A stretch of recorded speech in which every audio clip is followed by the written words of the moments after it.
Reply দিল? না, আমি তো ভাবলাম আমি ভুলই করেছি। আমি তখন কলেজে পড়ি। পরীক্ষা শেষ করে বাবার সাথে দেখা করার জন্য শ্রীমঙ্গলে আসি। একদিন বাগানে হাঁটতে হাঁটতে বড়বাবুর সাথে দেখা হয়। লাল জিপে করে উনি দূর থেকে আসছিলেন। উনি ঠিক আমার পাশ থেকে সাই করে চলে গেলেন। আমি ওনাকে দেখে চোখ ফেরাতে পারিনি। একদম প্রথম দেখাতেই প্রেমে পড়ে গেলাম জানো। আমাদের ক্লাবে প্রতি উইকেন্ডে পার্টি হতো, এখনো হয়, এটা এখানকার কালচার। সেবার পার্টিতে প্রথম সেই মানুষটার সাথে আমার চোখাচোখি হয়। সেদিন প্রথম সে আমাকে গভীরভাবে দেখলো। আমি কেন জানি মাথা ঘুরে পড়ে যাচ্ছিলাম। উনি কোথা থেকে এসে আমাকে আলতো করে ধরলেন।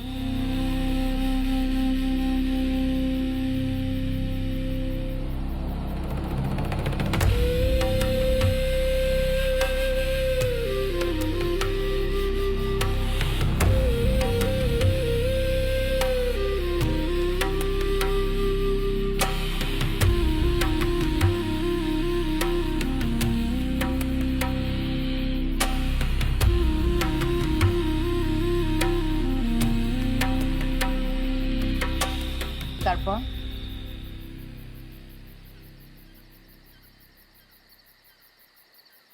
তারপর অনেকদিন দেখা হয়নি। শুনেছিলাম সে নাকি ঢাকা চলে গেছে, আসতে অনেক দেরি হবে। এদিকে আমি তো অস্থির অস্থির, কবে আসবে, কবে দেখা করব।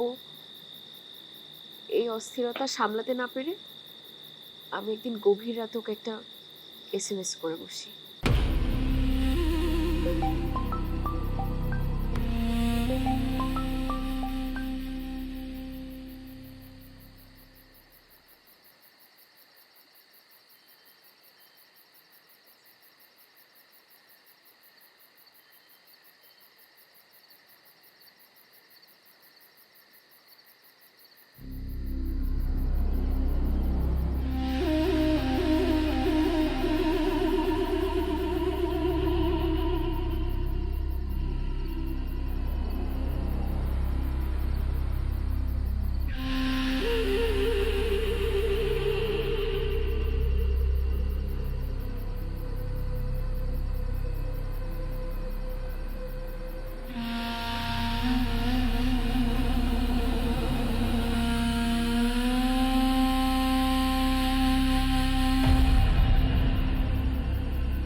রিপ্লাই দিল?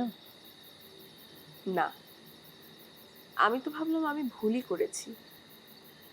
কিন্তু ঠিক তার পরের দিন উনি আমাদের বাংলোয় চলে আসলো। আমি তাকে চা দিতে যাই, ওই সময় উনি আমার হাত ধরে আমার চোখের দিকে তাকিয়ে বলল, তুমি আমাকে বিয়ে করবে? আমি তো পাগলের মতো রাজি ছিলাম, কিন্তু ঝামেলা করলো আমার বাবা। কেন? একদিন রাতে বাবা আমাকে ঘুম থেকে ডেকে তুললো।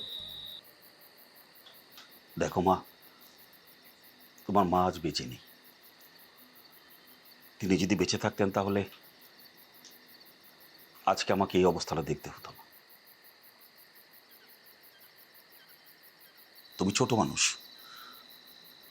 ভুলভ্রান্তি করবে, এটাই তো স্বাভাবিক। কিন্তু মা গো, বিয়েটা হচ্ছে একজন মানুষের সারা জীবনের ব্যাপার, তাই অনেক ভেবেচিন্তে এই সিদ্ধান্তটা নিতে হয়। আচ্ছা, তুমি কি জানো যে আমাদের বড়বাবু বিবাহিত? তাছাড়া তোমাদের দুজনের বয়সের ব্যবধানটা অনেক। এটা একটা অসম সম্পর্ক মা। আমি যদি ওনার সঙ্গে তোমার বিয়েটা দেই তাহলে সবাই কি ভাববে জানো? ভাববে আমি লোভে পড়ে সুযোগ সুবিধার আশায় তো না ওনার সঙ্গে তোমার বিয়েটা দিয়েছি। আমি সমাজে কারো কাছে মুখ দেখাতে পারবো না।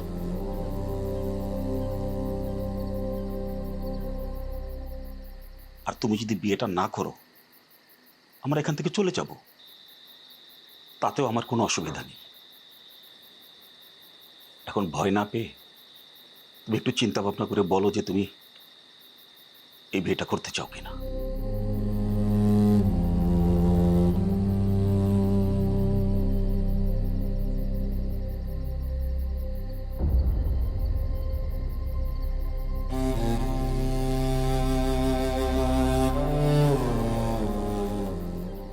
আব্বু,